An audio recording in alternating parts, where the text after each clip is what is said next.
"Babe, I found out that idiot mother of yours got promoted to manager. Well, you should know that I just left the bank, and they approved me for a loan of $200,000. Let that old woman pay for everything. And do not even argue with me, or I will kick you out on the street without blinking." Those were the exact words that came out of Victoria's mouth when I arrived home from work that Friday. I was still wearing my company uniform, still feeling the exhaustion of 12 straight hours in my swollen legs, and I still had in my purse the letter that would change everything. But she did not know that. No one knew yet. My daughter-in-law was standing there in the middle of the living room with that arrogant smile I had learned to hate over the last 3 years, holding her phone like it was a trophy, as if she had just won something. My son Ryan was sitting on the sofa, his head down, not daring to look me in the eyes. Again, it was always like this. Always him in the middle.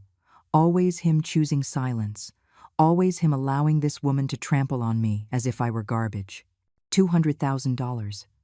The figure resonated in my head like a hammer. $200,000 that she had borrowed without consulting, without thinking, without caring about anything other than her whims and her excessive ambition, and now she demanded that I pay. Me.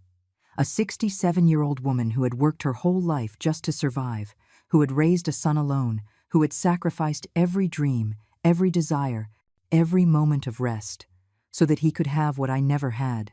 But before I tell you how I reached that horrible moment, that instant when my own daughter-in-law demanded money I did not have with a coldness that froze the soul, I need to take you back in time. I need you to understand who I am, Eleanor, and why those words not only hurt me but broke me into pieces. My story began 67 years ago in a neighborhood forgotten by everyone, where the streets had no asphalt and promises never arrived. I was born in a small house with walls that let in the cold in winter and the unbearable heat in summer. My father left when I was barely 3 years old. One day he was there, and the next day only the echo of his footsteps walking away forever remained. He never came back. He never sent money. He never asked about me. He simply disappeared as if we had never existed. My mother, Margaret, was left alone with me. She was 25 years old and had no preparation to face the world. But my mother was strong, stronger than any storm, more resilient than any stone. She started working, washing other people's clothes. She would get up at 4 in the morning and would not stop until 10 at night. Her hands were always red, cracked, sometimes bleeding from the soap and the cold water. I watched her from my corner, playing with dolls made of old rags, and I did not understand why my mom was always so tired, why she never smiled like the other mothers I saw on the street. I grew up helping her. At 7 years old, I already knew how to hang clothes. At 9, I washed dishes in the houses where she worked. At 11, I ironed shirts better than many adults. I had no childhood. I had no real toys. I had no birthdays with cake or parties. But I had something that many do not have. I had my mother teaching me every day that dignity cannot be bought, that honest work is worth more than 1,000 empty promises, that getting up after every fall is the only thing that really matters. I remember one night in particular. I was 12 years old. We had eaten only bread with tea because there was nothing else. My mother hugged me in that narrow bed we shared and told me something I will never forget. "Eleanor, my daughter, listen to me well. Poverty is not a shame. The shame is stealing, lying, or hurting others to get out of it. Always walk with your head held high. Always work hard. And never, never allow anyone to take away your dignity." Those words remained engraved in my heart like an invisible tattoo that would guide me all my life. My mother died when I was 19 years old, a sudden heart attack, while she was washing clothes in the river. I could not even say goodbye.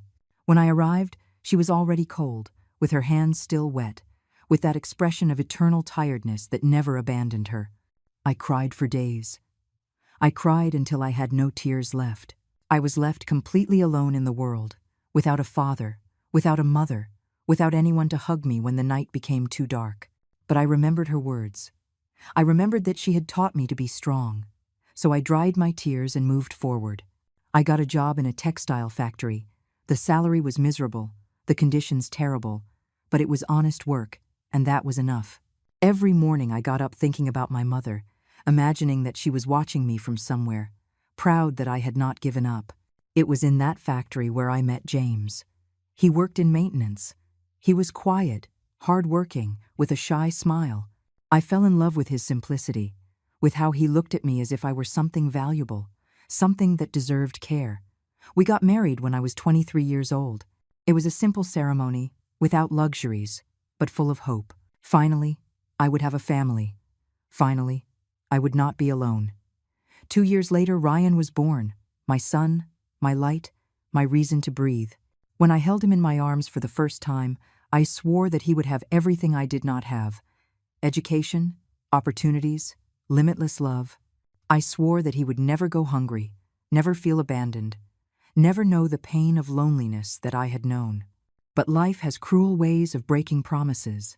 When Ryan was barely 4 years old, James had an accident at the factory, a poorly calibrated machine. They took him to the hospital, but it was too late. He died that same night. And again. Again, I was left alone, but now I had a small son who depended completely on me. I had no time for regrets. The day after the funeral, I was already looking for work. I found a job as a cleaning employee in a logistics company. Double shifts, sometimes triple. I worked during the day cleaning offices, and at night taking care of a sick elderly man. I slept 3 or 4 hours when I could. My body protested, my bones ached, but every time I saw Ryan smile, every time I could buy him school supplies or new clothes, it was all worth it. I raised him alone, completely alone. I went to every school meeting, helped with every homework assignment, attended every event even if I had to miss work and lose the day's pay. Ryan was my pride. He got good grades, he was respectful, affectionate. He hugged me every night and told me, "I love you, Mom. Thanks for everything." Those words gave me the strength to continue, not to collapse under the weight of exhaustion and loneliness. The years passed like that. Me aging rapidly from excessive work, him growing up healthy and strong. I managed to get him to finish high school. I managed, with loans and unimaginable sacrifices, to get him into college. He studied administration. He graduated with honors. I cried with happiness on his graduation day. My son, the son of a washerwoman and a cleaning lady, had a university degree. He had made it. We had made it. I got a better job at the same logistics company where I had been for years. They promoted me to cleaning supervisor. It was not a big deal, but it meant a little more money, a little more stability. Ryan found a job at a marketing firm. He earned well. Finally, after so many years of struggle, it seemed that things were beginning to align. Then Victoria appeared. He met her at work. Victoria was an executive assistant at the same company where Ryan worked. When he introduced her to me for the first time, I felt something strange in my stomach, a restlessness I could not explain. She was beautiful, I could not deny that. Long and shiny hair, always perfectly groomed, elegant clothes that surely cost more than I earned in a month. She smiled a lot, spoke with an almost exaggerated sweetness, called me Mom, with a tone that pretended to be affectionate but sounded fake to me. Ryan was completely in love.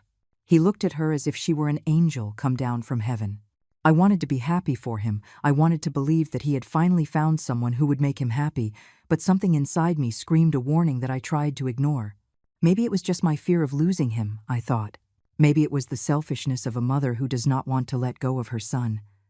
So I silenced my doubts and smiled when they announced they were getting married. The wedding was a big event, too big for our possibilities. Victoria's parents had money, a lot of money. They paid for almost everything. I contributed what I could, my savings of years kept for emergencies. I wanted my son to have a worthy wedding, even if that meant being left without that safety cushion that had cost me so much to build. During the ceremony, Victoria was radiant in her ivory dress full of lace and diamonds. Ryan could not stop looking at her. I cried, as all mothers cry when they see their children get married, but my tears also carried a bitter taste that I did not want to acknowledge. The first few months were quiet. They rented a small but pretty apartment in a residential area. I visited them on Sundays. I brought food that I prepared with love. We spent the afternoon together. Victoria was kind, helpful even. She asked me about my work, about my health. She told me that I looked tired and that I should rest more. Ryan seemed happy. I was beginning to think that my doubts had been unfounded, that Victoria was actually a good woman and I had just been an overprotective and distrustful mother. But the masks always end up falling. It is just a matter of time. The change began subtly, so subtly that at first I did not notice it. Victoria started making casual comments about my clothes. "Oh, Mom, you are still wearing that sweater. It is already so old." Or about my way of speaking. "Mom, it is better to say restroom instead of bathroom. It sounds more polite." Small criticisms wrapped in smiles, small humiliations disguised as advice. Ryan never said anything. He simply looked away, uncomfortable but silent. Then came the requests. "Mom, we need money for new furniture. Could you lend us $1,500? We will pay you back next month. I promise." I agreed. He was my son, my only family. Of course I would help them. The next month came and went.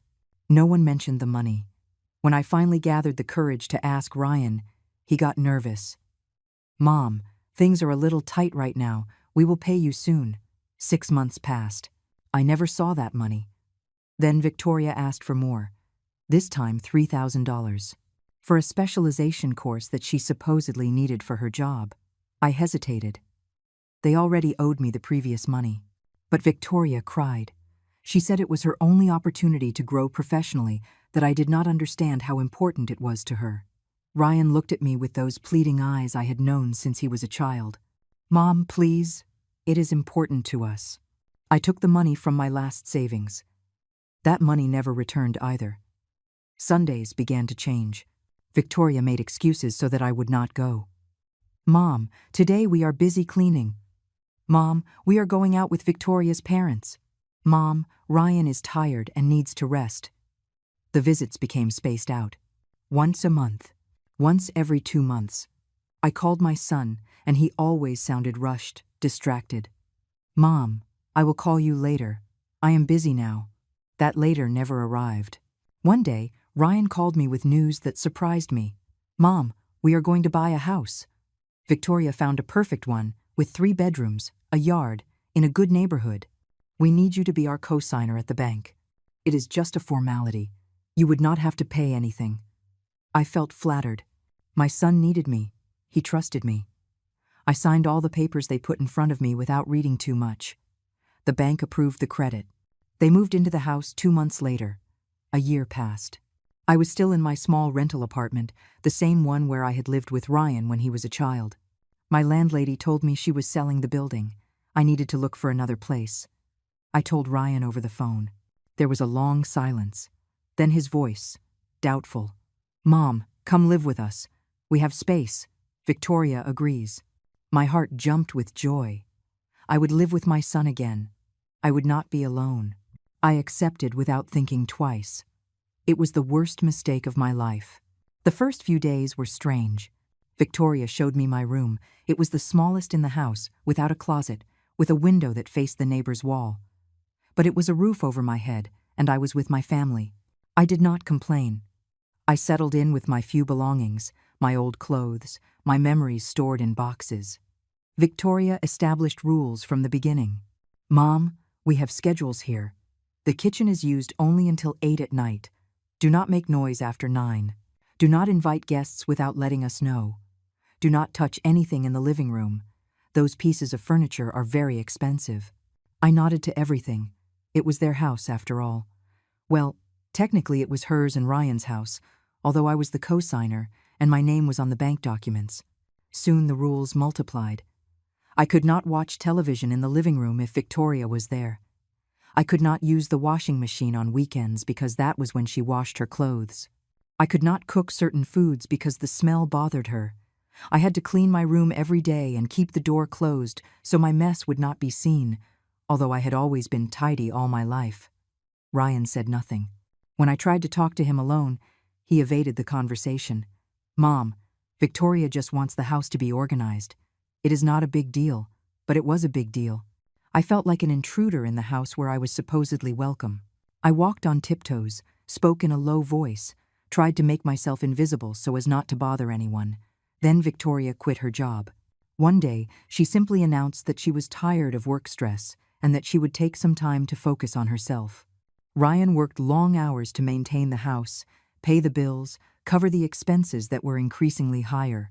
Victoria stayed at home watching television, surfing the internet, buying unnecessary things online that then arrived in boxes and more boxes. She started asking me for money directly. "Mom, I need $200 for the beauty salon. Mom, lend me $300 for some shopping. Mom, give me $500 to fix the garden." I continued working 12 hours a day. My entire salary went to giving money to Victoria. When I had nothing more to give, she got angry. "How is it possible that you do not have money? You work all the time. What do you spend your salary on? You are selfish." The humiliations became daily. She criticized my clothes in front of guests. "Look how my mother-in-law dresses. She looks like she is from another era." She criticized my food. "Oh, Mom, this is too salty. You never learn to cook well." She criticized my way of speaking, walking, existing.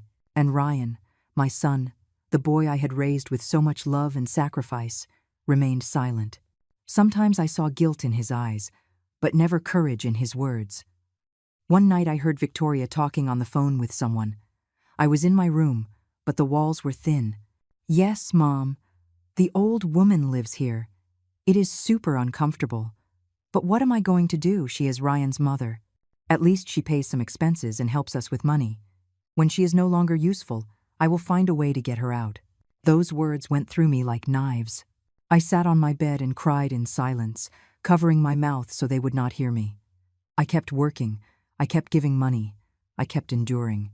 Because he was my son. Because I had nowhere else to go. Because I thought that maybe, if I was useful enough, quiet enough, invisible enough, Victoria would allow me to stay close to Ryan, my only family in the world. And then something happened that changed everything. After 25 years at the company, after having started as a cleaning employee and having slowly ascended to supervisor, I was finally called to the Human Resources office. I thought it was a routine meeting, but when I entered, the manager smiled at me and gave me the news. "Eleanor, congratulations. You have been promoted to Manager of General Services. Your dedication and hard work over all these years have finally been recognized. The salary increase would be significant, almost double what I was earning." I felt my heart would explode with joy. Finally, after a lifetime of struggle, something good was happening to me.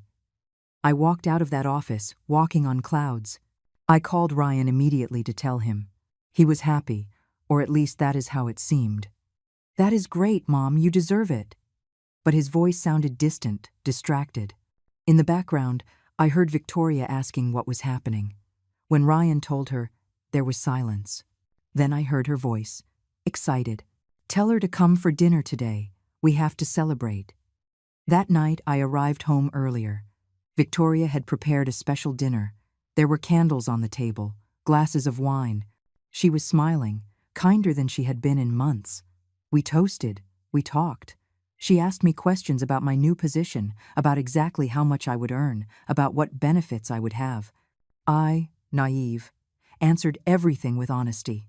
I thought that finally Victoria would respect me. I thought things would improve between us. How wrong I was. The next day, Victoria was not at home when I left for work. Ryan had already left earlier. I left calmly, still with that feeling of happiness for my promotion. At the company, they received me with applause. My coworkers hugged me, congratulated me.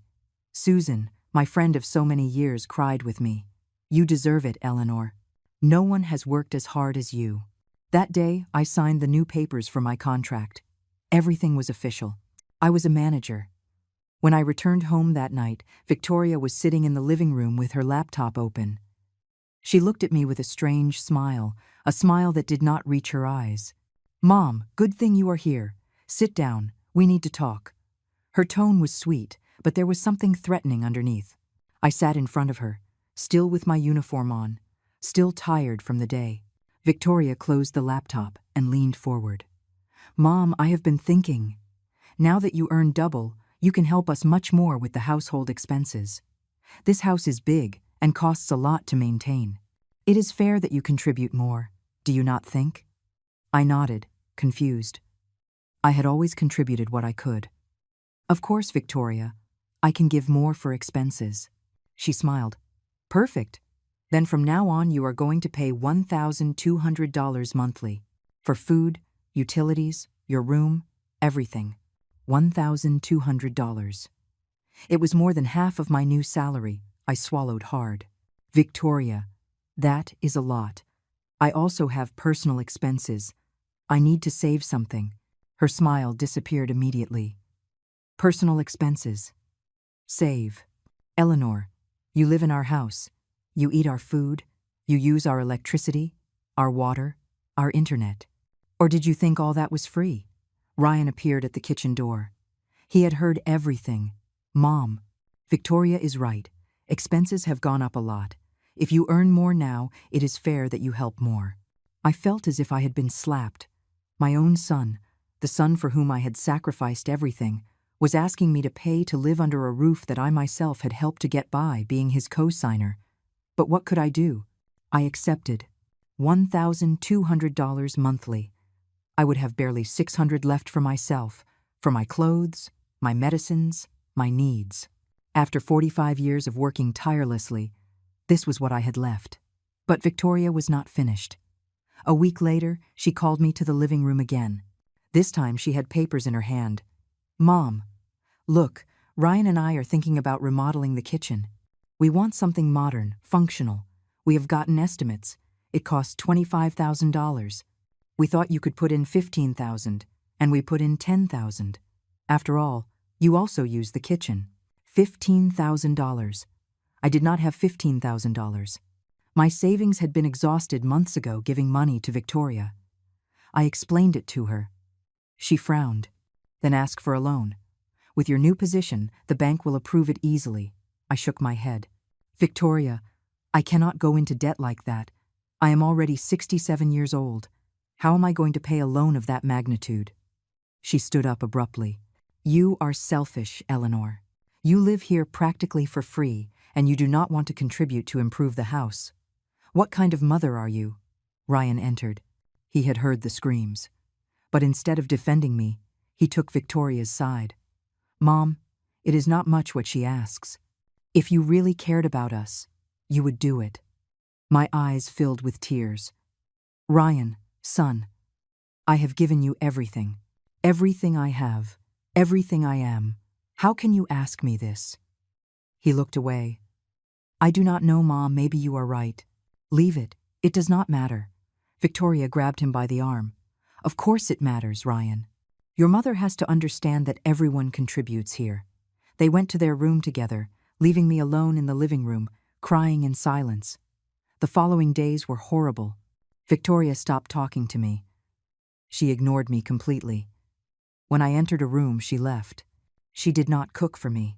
I had to make my own food and could only use the kitchen after 9 at night when they had already had dinner.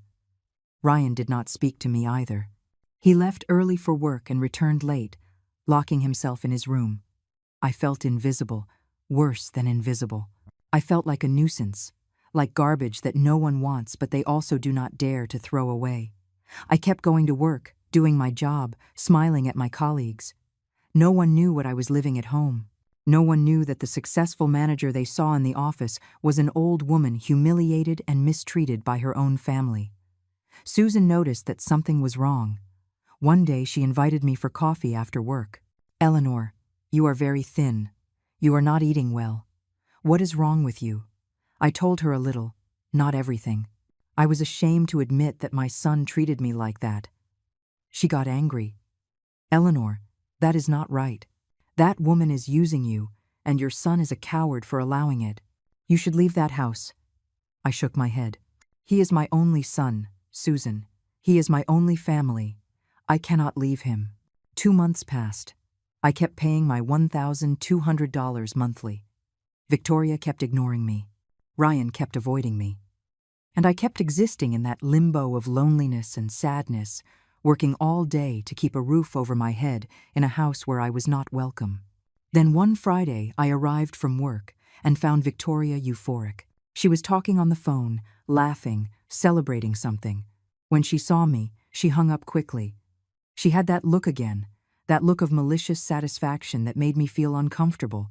"Eleanor, sit down. I have something to tell you." Ryan was on the sofa, with that expression of guilt that I already knew so well. Victoria stood in front of me with her arms crossed. "It turns out that today I went to the bank. I asked for a loan. They approved me for $200,000. I felt the air escaping from my lungs. $200,000. "What do you need so much money for, Victoria?" she smiled. "To open my own business. I have always wanted to have a clothing boutique. Now is my chance." The bank gave me excellent payment terms. I stared at her, not understanding what that had to do with me. Then she dropped the bomb. "And since you are now a manager and earn well, you are going to pay the loan installments. Simple." My brain took a few seconds to process what I had just heard. "Excuse me, what did you say?" she repeated, slower, as if speaking to an idiot. "That you are going to pay my loan. Ryan and I already have many expenses. But you have that new salary that you almost do not use for anything, so it is perfect." I stood up from the chair. "Victoria, you are crazy. I am not going to pay a loan that you took out without consulting me. For a business that is yours. That is ridiculous." Her face transformed. The mask of sweetness fell completely. "Eleanor, you are going to pay that loan. The installments are $3,200 monthly. And if you do not pay them, I will kick you out of this house right now. I do not care that you are Ryan's mother. I do not care that you have nowhere to go. You go to the street." I looked at Ryan, seeking support, looking for my son to defend me even just once. He had his head down, his hands shaking. "Ryan, please, tell her something. Tell her that this is wrong." He looked up. His eyes were wet, but his voice was firm. "Mom, Victoria is right. The loan is already done, and you earn enough to pay the installments. I do not see what the problem is. If you really loved us, you would do it without hesitation." Something broke inside me at that moment. Something that could never be repaired. My son, the child who had grown inside me, who had nursed from my breast, who had learned to walk holding my hand, was telling me to pay an absurd loan for his manipulative wife or go to the street. And the worst part was that he really believed it. Victoria had convinced him that I was the bad one, the selfish one, the one who did not want to help. $3,200 monthly, plus the $1,200 I already paid. That added up to $4,400. My entire salary as a manager was $4,800. I would have $400 a month left for everything else. Medicines, transportation, any emergency. It was impossible. It was slavery. Victoria did not wait for my answer. She took some papers from the table and put them in front of me. "Here is the loan contract. The payments start next month. I expect your deposit on the 5th of every month, without fail." My hands were shaking when I took the papers. I read the letters blurred by tears I could not contain. $200,000. 5 years of payments. $3,200 monthly, all in Victoria's name. I did not appear anywhere. Simply, I was expected to pay for a loan I had not asked for, had not signed, that did not benefit me in anything. I stood there with the papers in my hand, feeling my life collapsing. Victoria turned around and went up the stairs without saying anything else. Ryan stayed a moment looking at me. I could see conflict in his eyes. Guilt, maybe, but not enough to make him change his mind. "Mom, it is just money. It is not a big deal." Then he also went up, leaving me alone in the living room with my devastation. That night, I did not sleep. I sat in my small room staring at the ceiling. 45 years working. 45 years sacrificing myself. And this was my reward. Being extorted by my daughter-in-law and abandoned by my son. I thought about my mother, Margaret. What would she tell me if she saw me now? Probably she would tell me to run away, to get away from such toxic people. But how could I leave? Ryan was my blood. He was the only thing I had left in this world. The following days were mechanical. I went to work, smiled, signed documents, directed my team. In the company, everyone admired me. Eleanor the fighter, Eleanor the one who got ahead, Eleanor the manager. If only they knew that that same Eleanor returned every night to a house where she was less than a servant, where she was a walking wallet without a voice or vote. The 5th of the month arrived. Victoria was waiting for me in the living room with her phone in her hand. "The deposit, Eleanor. It is already 6 in the evening." I handed her the check I had prepared that morning. $3,200 from my account. She took it without saying thank you. She photographed it with her cell phone and left. Ryan did not even come down to see me. With the money I had left, I could barely survive. I stopped buying things for myself. My clothes were deteriorating. My shoes had holes in the soles, but I could not buy new ones. I stopped going to the doctor because I could not pay for the visits. I had pains in my knees, in my back, but I ignored them. I ate the minimum. Bread, tea, some cheap vegetables. I lost 22 pounds in 2 months. Susan worried more. "Eleanor, you are wasting away. What is happening to you? I need the truth." This time I told her everything. Every detail. Every humiliation. Every dollar they took from me. She went pale with rage. "Eleanor, that is abuse. Financial abuse. That woman is destroying you, and your son is letting it happen. You have to report them. You have to leave." I shook my head. "I cannot, Susan. If I leave, I lose Ryan forever." She grabbed my hands. "You already lost him, Eleanor. The Ryan you raised no longer exists. That woman turned him into another person." Her words hurt me because they were true. My son had changed. The sweet and grateful boy had become a weak and manipulated man. But I still clung to the hope that one day he would wake up, that one day he would remember everything I had done for him and defend me. Victoria began bringing friends to the house. Women of her age, elegant, full of makeup and expensive perfumes. They sat in the living room laughing loudly, talking about their purchases, their trips. I passed in front of them like a ghost. Sometimes Victoria pointed at me. "She is my mother-in-law. She lives here with us." Her friends looked at me with pity or contempt. I could not distinguish. Once I heard one say in a low voice, "Poor old woman, surely she has nowhere else to go." Victoria laughed. "That is right, but at least she pays well to be here." On weekends, Victoria organized gatherings. Friends, her family, neighbors, the house filled with people. I had to stay locked in my room because Victoria said my presence ruined the atmosphere. I listened to the music, the laughter, the noise of people having fun while I was alone in that small room without decent windows, like a prisoner in my own supposed house. One day, Victoria decided that my room was too big for me alone. She needed that space for her new clothes closet. She moved me to the utility room, a tiny space next to the laundry. It had no heating. On winter nights, I shivered with cold under a thin blanket. It had no windows, only a slit at the top of the wall. I felt buried alive. Ryan saw all this happen and said nothing. He passed in front of my new room and looked away. I tried to talk to him one morning. "Ryan, son, I need us to talk." He avoided me. "Mom, I am in a hurry. We will talk later." That later never arrived. My son had become a stranger who shared my blood, but not my pain. Victoria's loan turned out to be for something more than a boutique. It was to finance her lifestyle. Designer clothes, very expensive shoes, brand name bags, jewelry. Every week packages arrived. She opened them in front of me as if challenging me to say something. "Look, Eleanor, I bought this champagne-colored dress. It cost $1,200. Beautiful, right?" I, who paid her loan with the sweat of my brow, could not even buy myself a pair of new socks. The months passed like this, me becoming a shadow of what I had been, my spirit broken, my health deteriorating, my dignity trampled day after day. At work, I was still the efficient manager. No one imagined that the woman who directed 50 employees had no control, even over her own life. Victoria began inviting her family to stay at the house. Her mother Barbara came for whole weeks. She was just as unpleasant as her daughter. She looked at me with contempt. "You are the mother-in-law, right? Victoria tells me you are difficult to deal with." I did not respond. I had learned that anything I said would be used against me.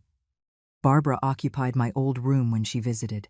I had to sleep on the floor of the utility room because she needed the only bed there was for her suitcases. 77 years cleaning other people's houses, and now my daughter-in-law treated me worse than the help. At least, domestic employees get paid and get a day off. One night I heard Victoria talking on the phone with someone. I was in my room, but the walls were so thin that everything could be heard. Yes, she is still here. It is a nightmare, but what am I going to do? Ryan does not have the courage to kick her out. But do not worry, I have a plan. In a few more months, the old woman will not endure and will leave on her own, or I will kick her out without Ryan being able to say anything. Anyway, she is no longer as useful as before. She is getting old and sick. I just hope to get a little more money out of her before she leaves. Every word was a dagger, but the worst was what she said next. And the best of all is that she is paying the loan completely. I have not put in a single dollar. I have $200,000 that I can spend however I want, and she is the idiot who is paying for everything. It is the best business I have done in my life. She laughed. A cruel laugh. Soulless. I froze in my bed. I had suspected that the loan money was not all going to the business, but hearing her confession so shameless destroyed me. I was paying for her life of luxury. I was financing her happiness while mine crumbled. And she knew it. She enjoyed it. I thought about confronting her. I thought about telling Ryan what I had heard. But what was the point? He already knew what kind of woman Victoria was, and he had chosen her over me. Nothing I said would change that. That night, I cried myself to sleep. I cried for my wasted life. I cried for my lost son. I cried for the mother I was, and whom I no longer recognized in the mirror. I had aged 10 years in 6 months. My hair completely gray, deep wrinkles on my face, dull eyes without shine. The strong and dignified Eleanor the first had died. In her place remained a tired and defeated old woman. Another fifth of the month arrived, another deposit of $3,200. Victoria received it without even looking at me. I went to work with an empty stomach because I did not have money even to buy bread. In the office, I almost fainted. Susan took me to the infirmary. The company doctor examined me. Eleanor, you are malnourished. Your blood pressure is dangerously low. You need to eat well and rest. If you continue like this, you are going to end up in the hospital. I told him I was fine, that it was just tiredness, but we both knew it was a lie. I returned to my desk and kept working. What else could I do? If I missed work, they would fire me. If they fired me, I would have no way to pay Victoria's loan. If I did not pay the loan, Victoria would kick me out on the street. I was trapped in a vicious circle with no exit. Victoria increased her demands. Now she wanted me to also pay for her car insurance, her credit cards, her gym memberships. Every week she appeared with a new bill that I had to cover. Eleanor, I need $500 for the spa. Eleanor, give me $300 for the hairdresser. Eleanor, pay my cell phone, which is $200 monthly. I had nothing left anymore. My bank account was empty days after receiving my salary. I started selling my things. First, the jewelry my mother had left me. A gold ring, some silver earrings, a chain that had belonged to my grandmother. I sold them for almost nothing at a pawn shop. That money served to pay Victoria's demands for 2 weeks. Then I sold my good clothes, the little I had, a coat I had bought years ago, some leather shoes, 2 dresses I kept for special occasions that never arrived. Susan found out when she saw me using the same clothes 3 days in a row. Eleanor, for the love of God, enough already. This cannot continue like this. You are going to die in that house. That woman is killing you slowly, and your son is letting it happen. You have to leave. Come live with me. I have space. You do not have to pay anything. You just have to get out of there before it is too late. Her offer touched my heart. But how could I accept? How could I go and leave Ryan forever? I still had that absurd hope that one day he would react, that one day he would return to being my son. Susan, I thank you, truly, but I cannot. Not yet. She shook her head, frustrated. Then when you are dead, when that witch has taken every last drop of blood from you, I do not understand it. Why do you cling to someone who does not value you? I had no answer. Or maybe I did have it, but I did not want to admit it. I clung because it was the only thing I had left. Because without Ryan, I was nothing. I was an old and lonely woman in a world that had no space for people like me. At least living in that house, I was close to my son, even if he ignored me. At least I could see him from afar, even if he no longer spoke to me. It was pathetic, but it was my reality. One day, Victoria organized a birthday party for Ryan. She invited dozens of people. She decorated the whole house with balloons and lights. She hired a catering service. The food was abundant and expensive. There was a huge 3-tier cake. Everything was excessive and luxurious. I was not invited to participate. Victoria made it clear to me that I should stay in my room during the entire celebration. From my confinement, I heard the music, the laughter, the toasts. I heard people congratulate Ryan. I heard Victoria give a speech about how much she loved her husband, about how he was the best man in the world. I heard applause, and I was there, meters away, the mother who had birthed and raised him, locked up like an animal because my presence was shameful to them. When everyone left and the house was silent, I came out of my room to go to the bathroom. Ryan was in the kitchen putting away some things. We met face to face. "Happy birthday, son," I told him with a trembling smile. He looked at me with discomfort. "Thanks, Mom." There was a heavy silence. I wanted to hug him. I wanted to tell him how much I loved him. I wanted to remind him of all the birthdays we had spent together when he was a child, when we were poor but happy. But I did not dare. The distance between us was now an abyss impossible to cross. Victoria appeared at the door. "Ryan, come, stop wasting time." He left without saying anything else. I remained standing in that kitchen full of leftovers from a party to which I had not been invited. I took a piece of cake that had remained and took it to my room.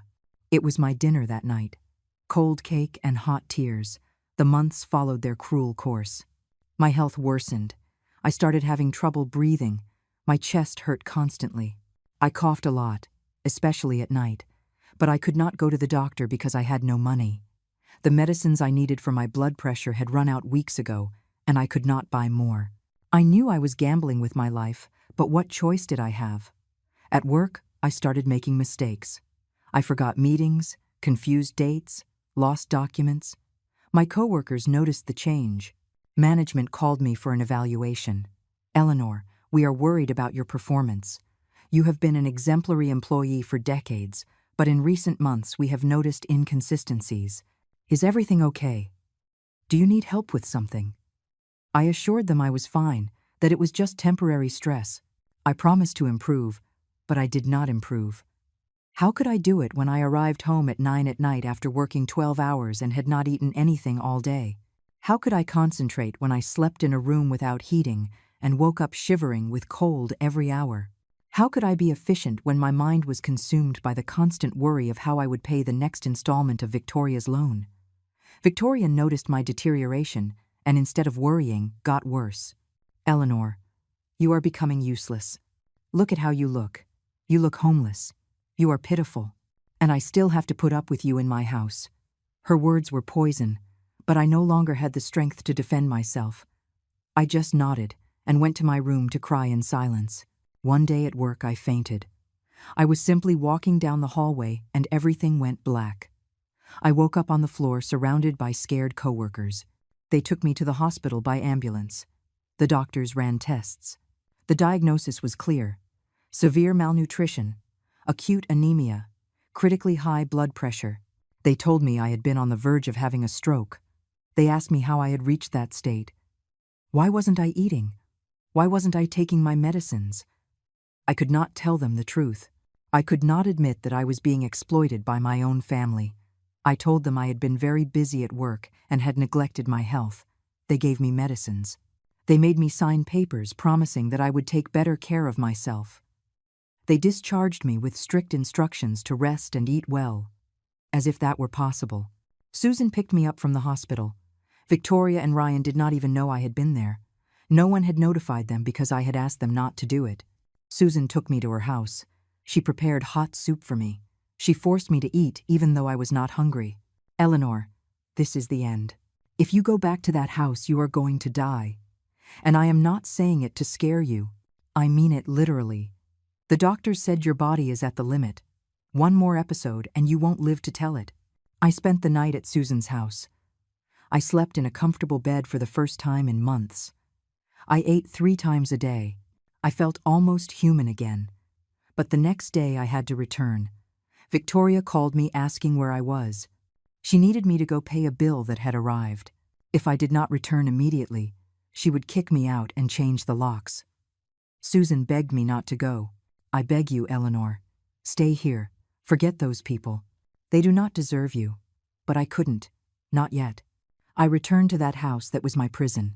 Victoria was waiting for me with the bill in her hand, $800 from her credit card. I need you to pay it today. I gave her everything I had left in my wallet. $400. It is all I have, Victoria. It is not enough. She looked at me with contempt. Then get the rest. I do not care how. Sell something. Borrow. But I need it today. That night I called an old coworker who owed me a favor. I borrowed $400 from him. I promised to pay him back soon, even though I knew I wouldn't be able to. He agreed without asking questions. The next day, I gave the full money to Victoria. She took it without saying thank you and went shopping. I sat in my small room and looked at my hands. Hands that had worked for 70 years. Hands that had washed, cleaned, cooked, cared. Hands that now trembled with weakness and cold. I thought about my mother. I thought about everything she had sacrificed for me. I thought about how I had done the same for Ryan. And I thought about how all that love, all that sacrifice, had ended in this. In being a slave in my own supposed family.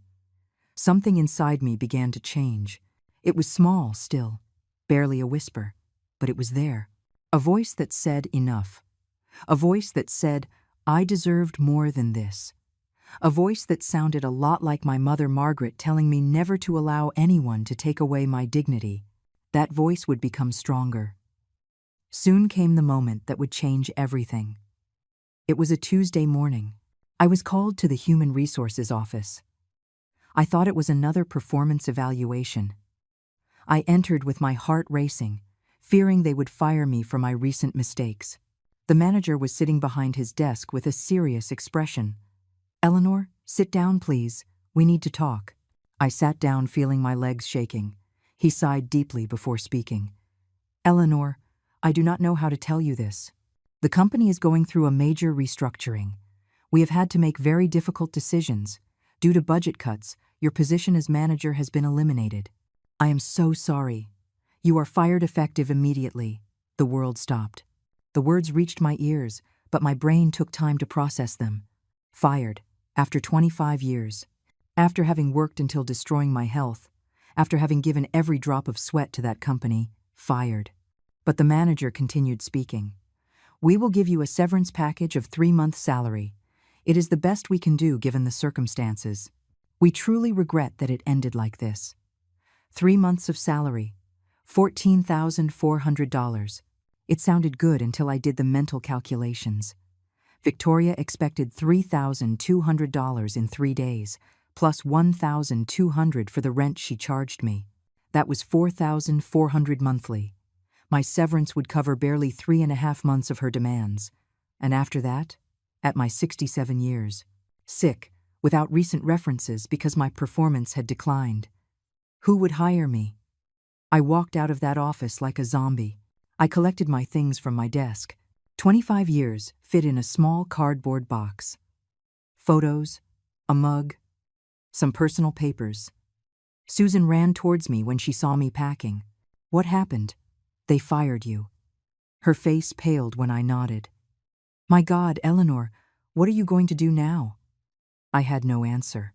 I simply hugged the box against my chest and left the building for the last time. On the way home, I thought about not going back. I thought about taking a bus anywhere and disappearing. I thought about going to Susan's house and finally accepting her offer to stay there. I thought about many things, but my feet took me back to that prison because I needed to face reality. I needed to tell Victoria that I could no longer pay her absurd loan because I no longer had a job. I arrived at 2 in the afternoon. Victoria was in the living room watching television and eating imported chocolates that probably cost more than I spent on food in a week. She looked at me surprised. What are you doing here so early? You should be working. I sat in front of her, still with my cardboard box in my hands. Victoria, I need to tell you something important. They fired me today. I no longer have a job. I expected to see her surprised, worried, maybe even understanding, but her reaction was completely different. She stood up with a jump with her eyes wide open. "What did you say?" "They fired you. And how are you going to pay my loan then?" Her first concern was not for me, was not for my well-being, was not for how I would survive. It was for her damn loan. "Victoria, I won't be able to keep paying. I received a severance of 3 months, but after that I won't have any more income. I am 67 years old. Getting another job is going to be very difficult." She began to walk from one side to another like a caged lion. "No, no, this cannot be happening. You have to get another job immediately. I do not care in what. Cleaning bathrooms, washing dishes, whatever. But that loan has to be paid." I tried to reason with her. "Victoria, please, try to understand. I am old. I am sick. I cannot continue working 12 hours a day. My body can no longer take it. I need to rest. I need to take care of my health." She looked at me with a coldness that froze my blood. "Your health does not matter to me, Eleanor. What matters to me is that you signed a commitment to pay that loan, and you are going to fulfill it even if you have to sell a kidney." At that moment, Ryan arrived from work. He heard the last part of the conversation. "What is happening here? Why are you shouting?" Victoria turned to him dramatically. "Your mother lost her job. Now she says she cannot pay the loan. What are we going to do, Ryan? That loan is in my name. If it is not paid, my credit history will be ruined." Ryan looked at me with a mixture of disappointment and anger that broke my soul. "Mom, how could you lose your job? Now you left us in a terrible situation." Those words were like slaps. How could he blame me? How could he not see that I had been fired, that it had not been my fault? "Ryan, son, it was not my decision. The company had cuts. Many employees were fired. Not just me." Victoria intervened with poison in her voice. "Surely they fired you for being incompetent. I knew you were not as good as you said. You probably did your job wrong, and that is why they kicked you out." Something broke inside me. Years of enduring humiliations, years of staying silent, years of allowing this woman to trample on me. Everything exploded at that moment. I stood up and faced her for the first time. "Shut up, Victoria. You know nothing about my work. You know nothing about the sacrifice I made for 25 years. You know nothing about anything. And that loan that worries you so much, that loan that I've been paying with my blood, was never for a business, right? It was to finance your life of luxury, your compulsive shopping, your whims. I saw the bills. I saw the packages. I know what you spent every dollar on." Victoria turned red with rage. "How dare you speak to me like that? This is my house. Ryan, say something to your mother. Tell her to apologize to me right now." I expected Ryan to finally defend me. I expected that for once he would take my side. But his answer destroyed me. "Mom, apologize to Victoria. You are crossing the line. She gave you a roof. She allowed you to live here. And this is how you repay her." Something died in my heart in that instant.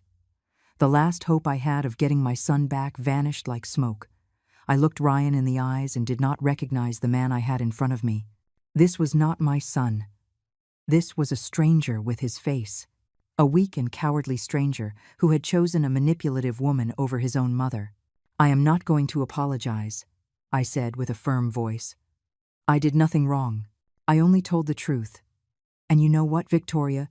You know what, Ryan? I am tired. I am so tired of all this. Of being treated like garbage. Of working myself to death to pay for your luxuries. Of living in a room without windows as if I were an animal. Of being invisible in this house. I am tired of everything." Victoria smiled with malice. "Ah, yes. You are tired. Well, I have news for you, Eleanor.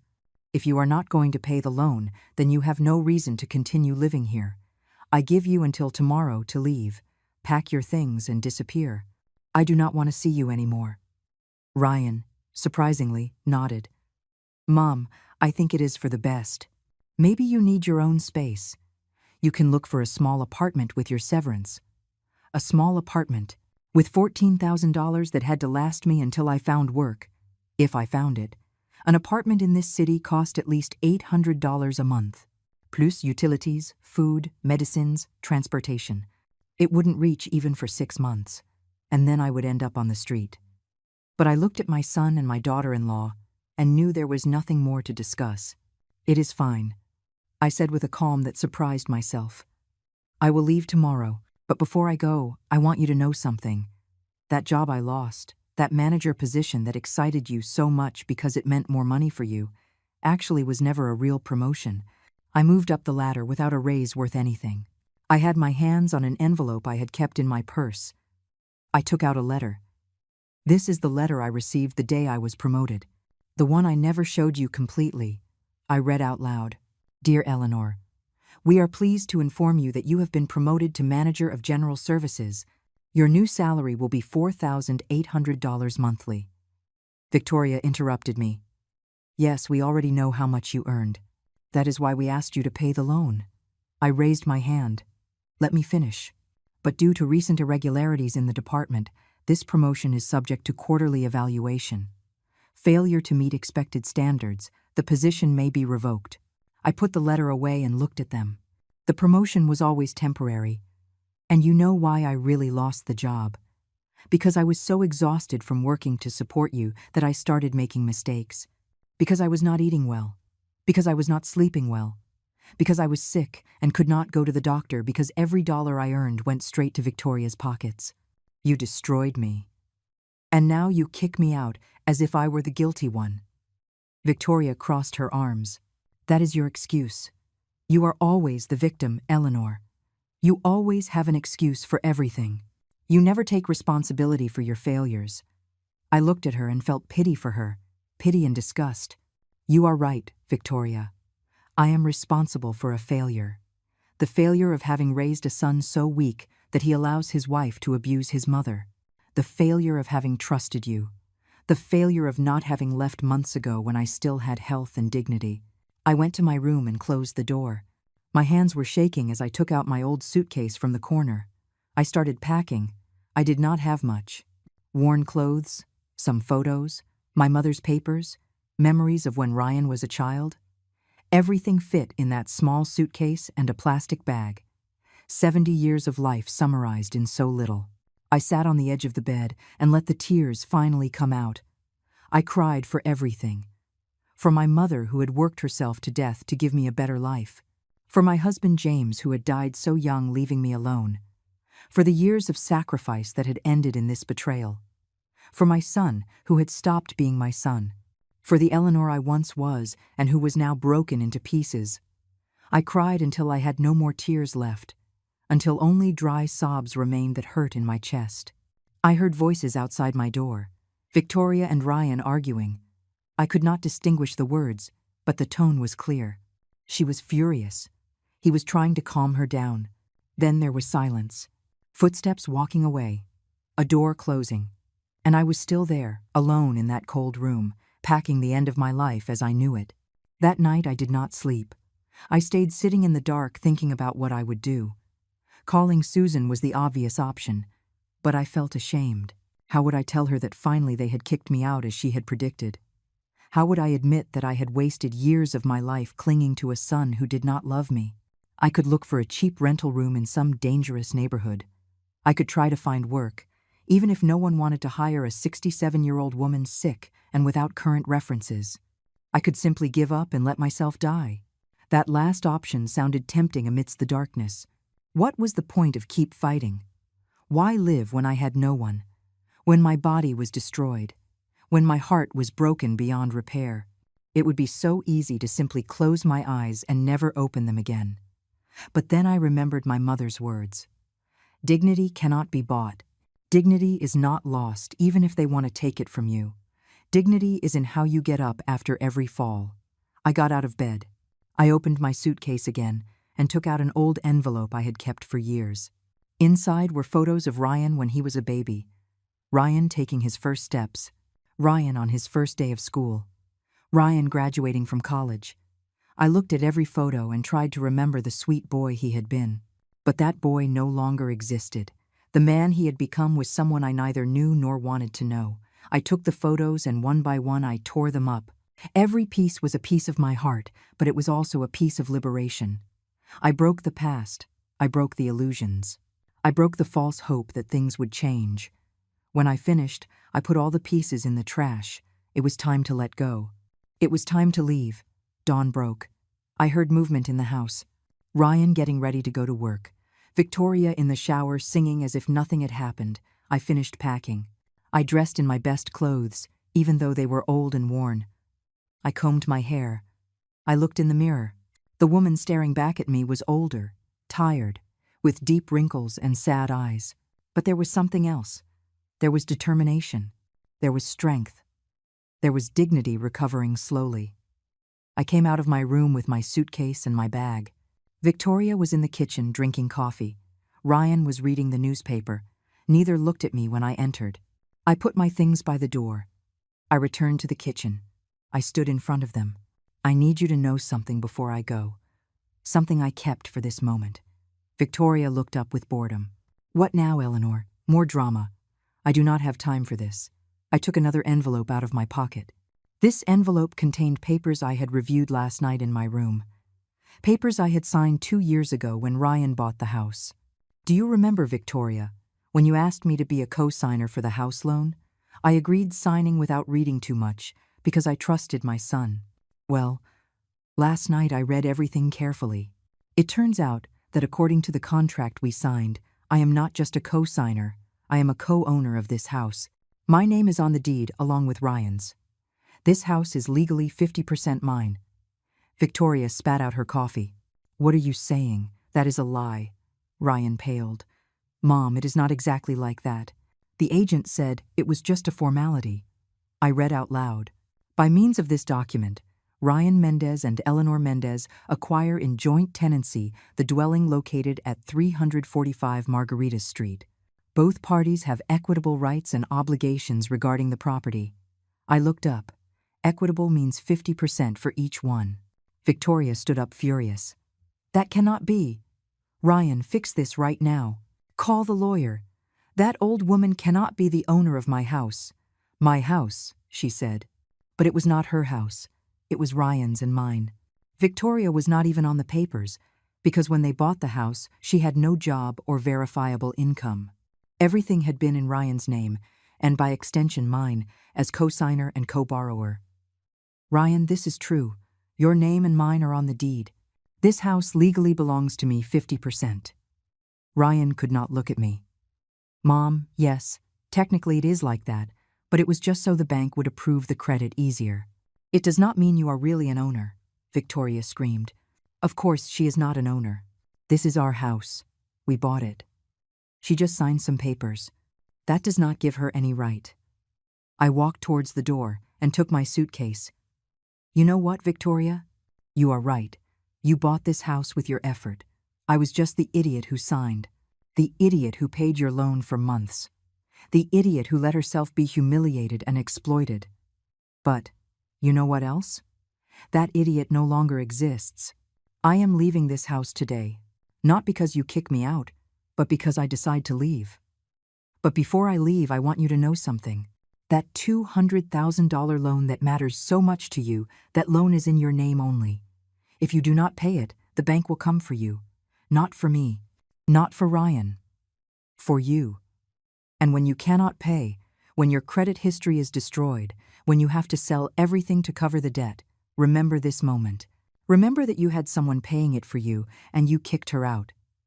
Victoria laughed nervously. I do not care. I will get the money another way. I do not need you, Eleanor. I never needed you. You were just convenient. I nodded. I know. I always knew it deep down. But there was one thing you did not know, Victoria. That promotion that excited you so much. That promotion to manager that made you think you could squeeze me for years. It never really existed. Ryan frowned. What do you mean, Mom? I took the last paper out of my purse. The real letter from the company. Not the one I had shown you yesterday. The real one. This is the letter I received 3 days ago. Before they fired me. Before all this, I read out loud. Dear Eleanor, we regret to inform you that, due to corporate restructuring, your current position will be eliminated. The manager position you occupied temporarily will be revoked, and you will be relocated to your previous position of supervisor with corresponding salary. If you do not accept, your contract will be terminated. Silence filled the kitchen. Victoria looked at me without understanding. Ryan had his mouth open. I continued. There was never a real promotion. It was temporary from the beginning. They gave it to me for 3 months while they looked for someone younger for the permanent position. When they found no one, they decided to eliminate the position completely. My manager salary only lasted 2 months. The last month I had already returned to my previous salary of $2,400. Victoria screamed hysterically. But you paid the loan. You paid $3,200 every month. Where did you get the money if you did not have that salary? I looked her straight in the eyes. I sold everything I had. My mother's jewelry. My clothes. I asked friends for loans. I went into debt up to my neck. All to pay your loan while you bought yourself $1,000 dresses. All while I starved in that cold room. All because I thought that if I endured, if I was useful, if I paid, maybe my son would still love me. Ryan finally spoke with a broken voice. Mom, why didn't you say anything? Why did you keep paying if you didn't have the money? I looked at him with infinite sadness. Because you are my son. Ryan, because a mother does anything for her son, even destroy herself, even die slowly. But not anymore. I have nothing more to give. I have nothing left to sacrifice. Victoria was pale, processing the information. Then you have no more money. You won't be able to pay any more installments. Her voice was shaking. I nodded. I have nothing, Victoria. My severance of $14,000 is all I have left in the world. And I am not going to give you a single dollar more. You are going to have to pay your loan alone, as it always should have been. She turned to Ryan, desperate. Ryan, do something. She cannot leave like this. We need her to pay. How are we going to cover $3,200 monthly? I do not work. You earn barely enough for household expenses. We are going to sink. Ryan was paralyzed, looking at me as if he saw me for the first time in years. Mom, wait. Do not go like this. We can talk. We can reach an agreement. An agreement. After years of abuse, he wanted to negotiate. I shook my head. There is nothing to talk about, Ryan. You kicked me out of this house yesterday. Victoria gave me until today to leave. And that is exactly what I am going to do. Leave. And never return. I walked towards the door. Victoria ran and stood in front of me, blocking the exit. No, you cannot leave. You are still a co-owner of this house. You have obligations. You cannot simply abandon us. I looked at her with disbelief. Now they did want me here. Now that I had no money to give them, but I did have legal rights to the property. How convenient. Move, Victoria. I am leaving. She did not move. If you leave, I am going to sue you. I am going to make you pay for abandoning your responsibilities as a co-owner. You are going to have to keep paying half the mortgage of this house, even if you do not live here. I took another paper out of my purse. It was incredible how many important papers I had found last night reviewing my old documents. This is the mortgage contract. It says clearly that monthly payments are the responsibility of the residents of the property. I am no longer going to reside here. Therefore, I have no obligation to pay. Furthermore, if you check Clause 7, it says that any co-owner can sell their share at any time. I am considering selling my 50%. Victoria's face went from anger to pure terror. You cannot do that. If you sell your share, a stranger would own half my house. They could force us to sell the whole property. I smiled without humor. Exactly. It is my legal right. And maybe I will. Maybe I will sell my share to a real estate agency. With the $14,000 severance plus whatever they pay me for my part of the house, I could rent a decent place for years while I look for work calmly. Ryan intervened with panic in his voice. Mom, you cannot do this to us. You are going to leave us on the street. This house is all we have. If we lose it, where are we going to live? I stared at him. And where did you think I would sleep tonight? Under a bridge, maybe. On the street. Did you care? He lowered his gaze, ashamed. It is different, Mom. We are young. We can recover. But you are already old. Those words hurt me more than any insult from Victoria. My own son saying that my life was worth less because I was old, that my suffering mattered less because they were young. You are right, Ryan. I am old. I am 67 years old. I have worked all my life. I have broken my back raising you. I have sacrificed myself until there was nothing left of me. And now I am old, tired, and sick. But you know what? That old woman you despise so much owns 50% of this house, and that old woman is going to do whatever she wants with her share. Victoria started crying. They were fake tears. Manipulative. Eleanor, please, forgive me. I got carried away. I did not mean to be so hard on you. We can start over. Stay. We won't charge you rent. We won't ask for money. Just stay and do not sell your part of the house. I watched her cry without feeling anything. Neither compassion nor satisfaction. Just emptiness. Your tears mean nothing, Victoria. I have seen this show before. You cry when you need something. When you get what you want, you go back to being the same as always. Ryan approached me. Mom, I know I made mistakes. I know I should have defended you. But you are my mother. You cannot leave like this. Give me another chance. I am going to change. I am going to be a better son. I promise. I looked him in the eyes looking for sincerity. I only saw fear. Fear of losing the house. Fear of the consequences of his actions. But I did not see love. I did not see real regret. I only saw the panic of a man who finally understood he had gone too far. Ryan, how many chances did I give you? How many times did I ask you to listen to me? How many times did I beg you to defend me from Victoria, even just once? You ignored me every time. You chose comfortable silence over the love I gave you all my life. And now you want another chance, now that it suits you. Now that you have something to lose. My voice broke.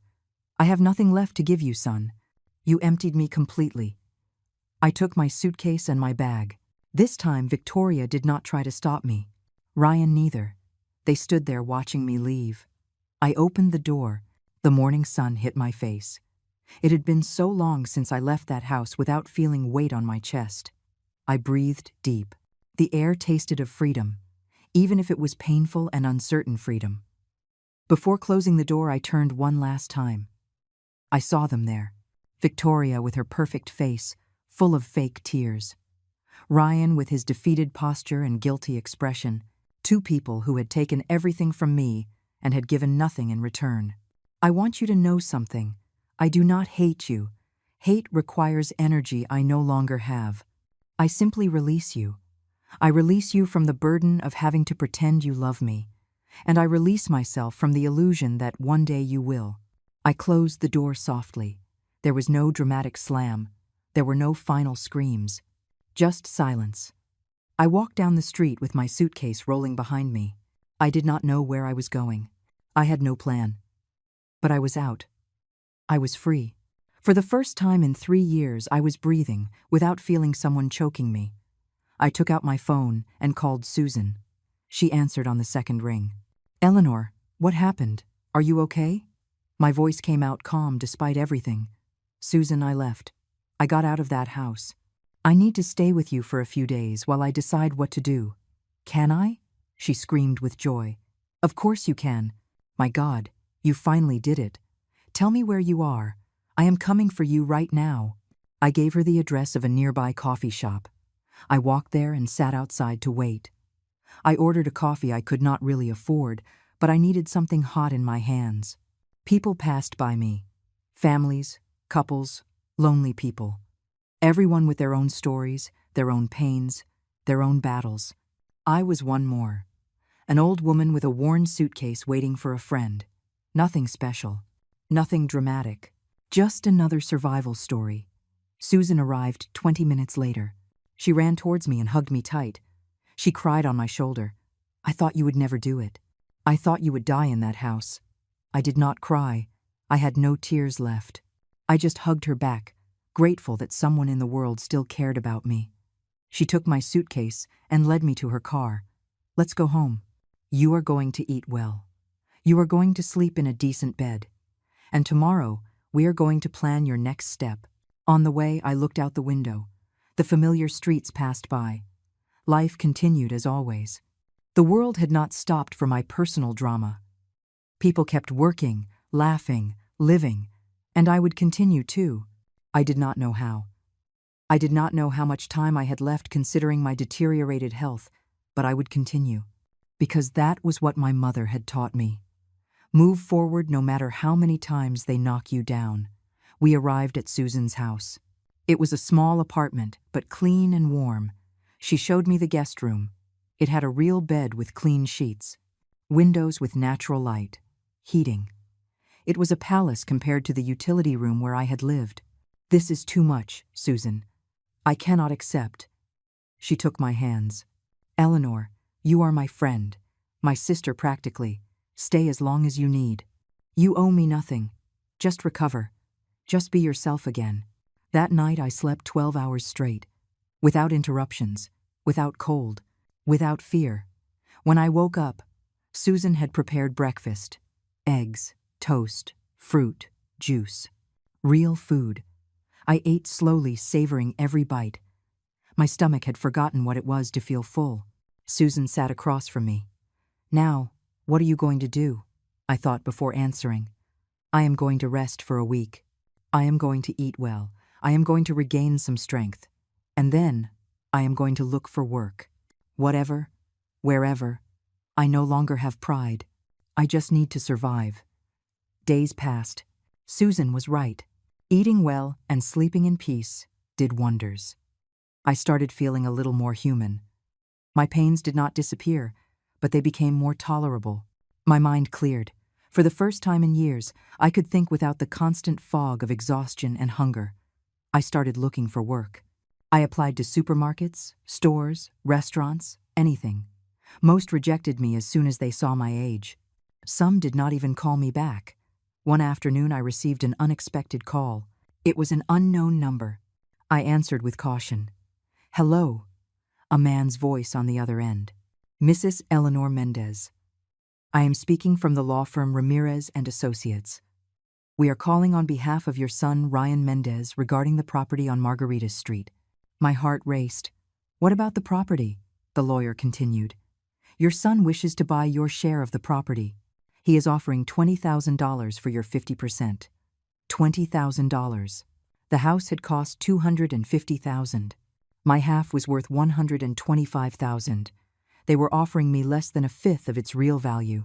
It was an insult. I told the lawyer I would think about it and hung up. Susan was in the kitchen and had heard. What did they offer you? I told her. She exploded. $20,000. That is ridiculous. That house is worth much more. Do not accept, Eleanor. Sell your share at its real price, or better yet, force them to sell the whole house and divide the profits equally. She was right. But the idea of fighting legally exhausted me. I had no energy for long trials. I had no money for good lawyers. Ryan and Victoria probably counted on that. They counted on me being so tired and desperate that I would accept any crumb. That night I could not sleep thinking about what to do. In the morning I made a decision. I called the lawyer back. Tell your client I reject his offer. My share of the property is worth $125,000. That is what I want. If he cannot pay that amount, then I will proceed to sell my share to a third party or force the complete sale of the property. He has 1 week to decide. The lawyer stuttered, surprised. Ma'am, that amount is very high. Your son does not have those resources. Then he does not have my part of the house. I replied firmly and hung up. 2 days later, Ryan appeared at Susan's house. He knocked on the door early in the morning. Susan opened and almost closed the door in his face. What do you want here? Do you have no shame coming after everything you did to her? Ryan looked terrible. Swollen eyes, wrinkled clothes, unshaven beard. Please, I need to talk to my mom. Just 5 minutes. Susan looked at me, waiting for my decision. I nodded. Let him in. Ryan entered and stood near the door as if fearing to get closer. Mom, thanks for seeing me. I need to talk to you. I sat on the sofa and pointed to a chair. Sit down. Say what you have to say. He sat on the edge of the chair nervously. Mom, about the house. I cannot pay you $125,000. I do not have that money. Victoria and I can barely cover the monthly expenses without your help. Her loan is drowning us." I said nothing. I just looked at him waiting. He continued, "I ask you please to accept the 20,000. It is all I can gather selling some things, and with help from Victoria's parents. If you do not accept, we are going to lose the house anyway because we cannot pay. And we both will be left with nothing." His voice broke. "Mom, I know I hurt you. I know I was a bad son. But please, for the last time, help me. For the last time." It was always for the last time. How many last times had there been? "Ryan, you sold Victoria's car.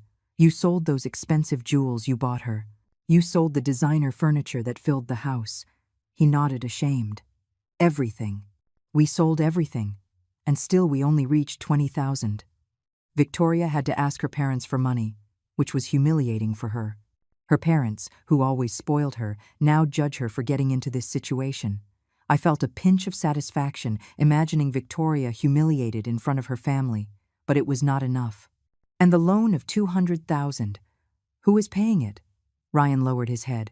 "We are 2 installments behind. The bank already called us. If we do not pay soon, Victoria can end up with legal problems. She cries every day. She does not leave the house. Her friends stopped visiting her when they found out about our economic situation. Part of me wanted to feel compassion. Part of me wanted to give in and help them once more. But that part had died in that cold room where I had lived as a prisoner. Ryan, for years I asked you for help.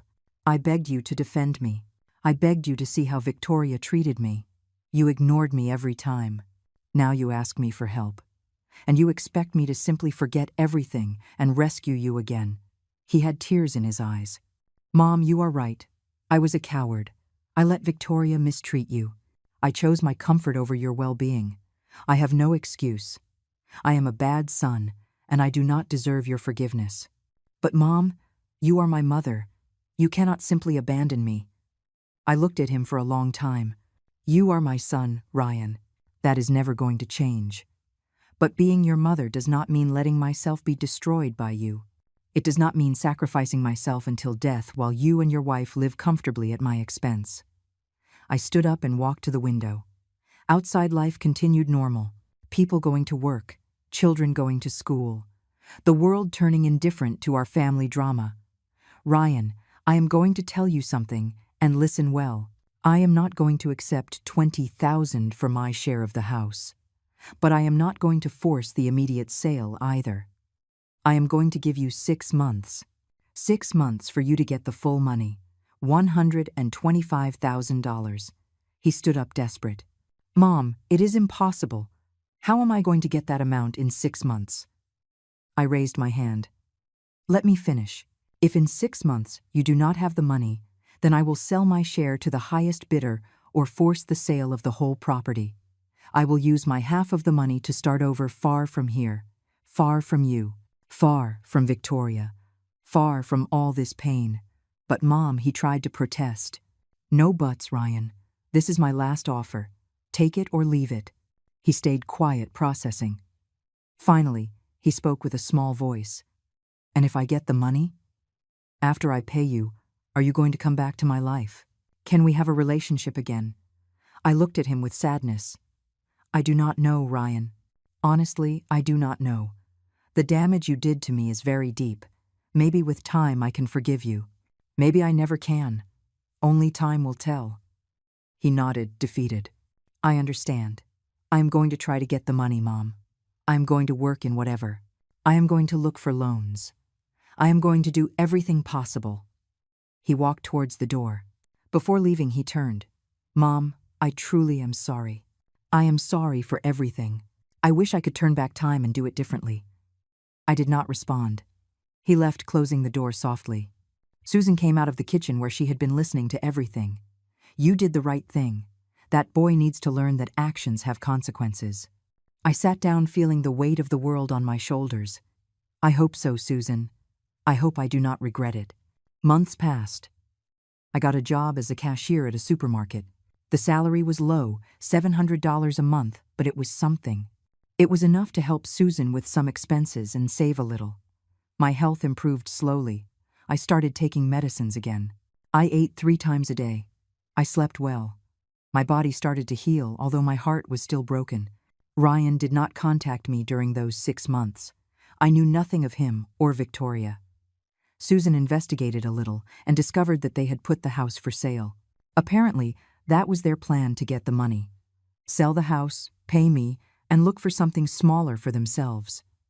Victoria had to get a job at a clothing store. Her life of luxury had ended. Exactly 6 months later, I received a call from the lawyer.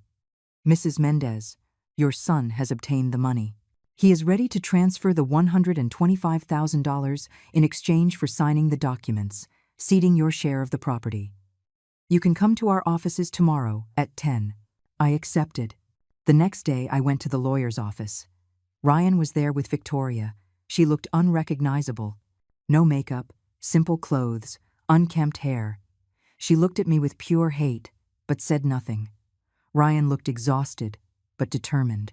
The lawyer put the papers in front of me. I signed every page. The transfer was made electronically. $125,000 appeared in my account. I stood up to leave. Ryan stopped me. "Mom, wait, it is done. We already paid you. We can try to fix things now." I looked him in the eyes. Those eyes that once had looked at me with pure love. "Ryan, I wish you the best. Truly. I hope you learn from this. I hope you value the right people before it is too late. But I need time. A lot of time. Maybe someday we can talk. But not today. Today I just need to move on with my life." I walked out of that office feeling strangely light. I had money. I had recovering health. I had a loyal friend. I had freedom. I had no family, but maybe that was okay. Maybe it was time to build something new. Something for me. I rented a small but cozy apartment. I decorated with simple things I liked. I kept working at the supermarket not out of necessity, but because it kept me busy. I made new friends. I started living for myself for the first time in 70 years. A year later, I received a letter from Ryan. He asked to see me. He said he had been in therapy, that he finally understood all the damage he had caused, that he had separated from Victoria, that he wanted to try to rebuild our relationship if I was willing. I put the letter away without answering immediately. Maybe someday I would be ready. Maybe not. But that decision was mine. And that was the only thing that mattered. Life had taught me that love is not sacrificing yourself until you disappear. That family is not who shares your blood, but who values your existence. That dignity is the only thing no one can take from you unless you allow it. And I no longer allowed it. Never again.